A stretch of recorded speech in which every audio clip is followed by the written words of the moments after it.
고대 그리스의 철학자이자 수학자인 플라톤으로부터 배우는 내 인생을 바꿔주는 조언의 말씀 시작하겠습니다. 나의 사생활을 필요 이상 말하지 마라. 시간이 지나면 인간관계는 계속해서 바뀐다. 지금은 아주 가깝지만 몇 년 뒤에는 어떻게 될지 모르는 게 사람 사이이다. 어떤 관계도 영원할 수 없다. 만약 나의 깊은 사생활을 아는 사람과 관계가 안 좋아지면 골치 아플 것이다. 특히 안 좋은 습관이나 가정사는 더욱 타인에게 노출되지 않도록 조심하라. 삶의 중요한 것을 비밀로 유지하는 것은 더 품이 있고 존중받아야 할 대상이라는 인식을 줄 것이다. 나의 약점을 말하지 마라. 씁쓸하고 잔인하게도 인간은 타인의 약점을 통해 위안을 얻고 자신도 모르게 은근히 그것을 즐긴다. 약점은 스스로 극복해야 하고 스스로 극복할 수 있음을 명심해야 한다. 다른 사람의 단점을 말하지 마라. 누군가의 단점을 쉽게 내뱉는 것은 나의 이미지를 점점 부정적으로 만든다는 것을 깨닫게 될 것이다. 뒤에서 같이 말한다고 해서 한편인 듯 느껴져도 결정적인 순간에는 결국 서로 의심하게 된다.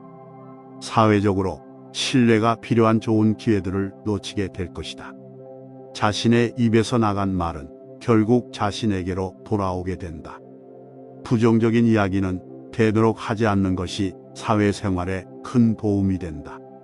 상대방의 의견에 반대하거나 잘못됐음을 가르쳐 주어야 할 때에도 직설적으로 말하지 말고 상대방이 잊고 있던 사실을 우연히 떠올린 것처럼 은근히 돌려서 재치 있게 말해라.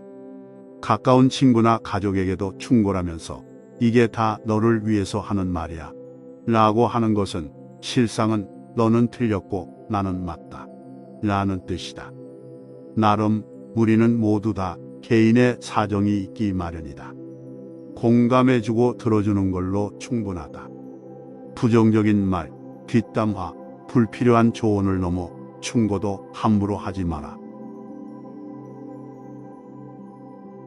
남이 묻지 않은 것은 말하지 마라.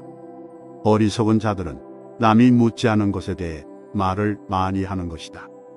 지혜로운 자는 할 말이 있어서 말을 하고 어리석은 자는 말을 하기 위해서 말을 한다. 어리석은 자는 쉬지 않고 평가를 하고 모든 것에 고리표를 붙이고 자의적으로 판단을 한다. 그러니 한 시간을 같이 보내면서 대화를 해보면 상대방이 어리석은 자인지 지혜로운 자인지 깨닫게 된다. 당신도 본인 이야기를 실컷 한 날은 마음이 찝찝한 적이 있지 않은가? 차라리 말하지 않는 게 나았을 거라고 후회하지만 또 다음 날 분위기에 취해서 나도 모르게 나에 관해서 많은 말을 하게 되고 또 후회하면서 이를 반복하진 않는가? 그러므로 과하게 말을 하면 더 가까워지기보다는 사람들과 오히려 멀어진다는 것을 알아야 한다. 당신의 목표에 대해 구체적으로 말하지 마라. 다른 사람에게 당신의 목표를 얘기한다면 좋은 결과로 돌아오는 일은 극히 드물다. 그저 그것을 달성하기 위한 귀중한 힘을 낭비하고 버리게 되는 경우가 많고 당신을 질투하는 사람의 반론을 들을 수 있다. 그들은 자신보다 뛰어난 사람이 많아지는 것을 경계하기에 더 나아지려는 사람을 철저히 뭉개려 할 것이다. 그러므로 아직 시작도 하지 않은 목표를 남들에게 말하는 것은 당신의 목표를 더 멀어지게 하는 일이다. 내가 가진 돈에 대해서 남에게 이야기하지 마라. 사람들은 남이 나보다 더 많이 가졌다는 이유만으로 상처를 받는 존재들이다. 그러므로 앞에서는 박수를 친다 해도 속마음은 그렇지 못한 것이다. 나보다 돈이 적으면 무시하고 더 많으면 질투하는 게 인간의 본성이다. 세상에서 돈보다 더 사람의 사기를 꺾는 것은 없다. 아무리 친한 친구더라도 돈에 대한 근심은 있을 것이다. 그러므로 돈 얘기는 꺼내지 않는 것이 좋다. 듣는 사람은 기가 죽고 말한 사람도 자칫하면 그 친구까지도 잃게 될 수 있다.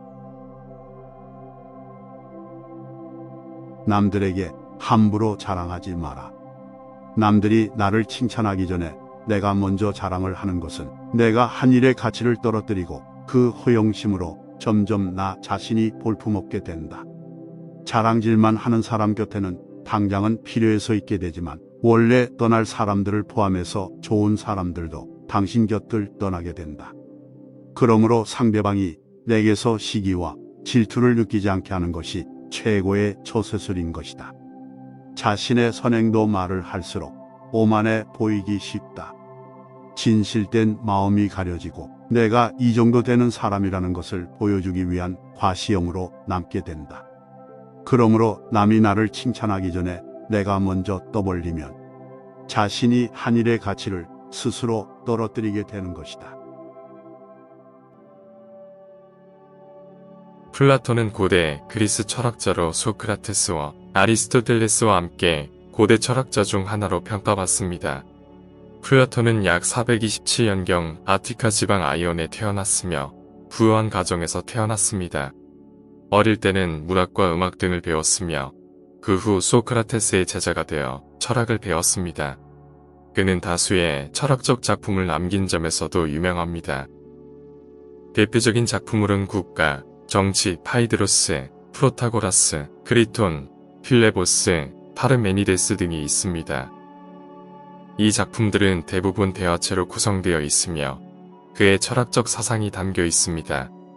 플라톤의 철학은 이상적인 국가론, 형이상학, 윤리학, 교육론 등 다양한 분야에 걸쳐 있습니다. 그는 이상적인 사회를 꿈꾸며 이상적인 정치체제를 제안했습니다. 이에 따르면 정치체제는 철저한 관리와 교육을 통해 최고의 형태로 유지될 수 있습니다. 이상적인 국가의 핵심은 형이상학에 기반을 둔 교육체계로 개인의 능력을 존중하고 권력 분립의 원리를 적용하여 자유롭게 사는 것이 중요합니다. 또한 그의 철학은 윤리적인 문제들에 대한 접근법을 다루며 윤리적인 가치를 중요시하고 그것들이 사회 전체에 영향을 미치는 것을 강조합니다. 플라톤은 철학적으로 매우 영향력이 크다는 평가를 받습니다. 그의 작품들은 중세시대부터 현재에 이르기까지 수많은 철학자들에게 큰 영향을 미쳤으며 그의 철학적 접근법은 현재까지도 많은 학자들에게 연구 주제가 됩니다. 또한 그의 철학적인 작품은 문학적인 가치도 높아서 그의 작품들은 예술과 철학을 결합한 형태로 감상될 수 있습니다. 이러한 이유로 그의 작품들은 지금까지도 광범위한 인기를 끌며 교육 분야에서도 많이 사용되고 있습니다. 그러나 그의 철학에 대해서는 여전히 논란이 있습니다. 플라톤의 철학은 비판적인 관점에서 해석될 수 있기 때문입니다. 그는 현실을 돌파하고 이상적인 것을 추구하며 이러한 방식이 불안정성과 폭력을 일으킬 수 있다는 비판도 있습니다. 또한 그의 철학에서는 상징적인 형태를 많이 사용하는데 이러한 형태는 현실과 멀리 떨어져 있는 것으로 해석될 수 있습니다. 하지만 그의 철학은 여전히 현재에 이르러 많은 영향력을 미치고 있습니다. 그의 작품들은 불변의 가치를 갖고 있으며 현대사회에서도 여전히 적용될 수 있는 많은 개념들을 포함하고 있습니다. 따라서 플라톤의 생애와 작품은 현대 철학에서도 여전히 중요한 위치를 차지하고 있습니다.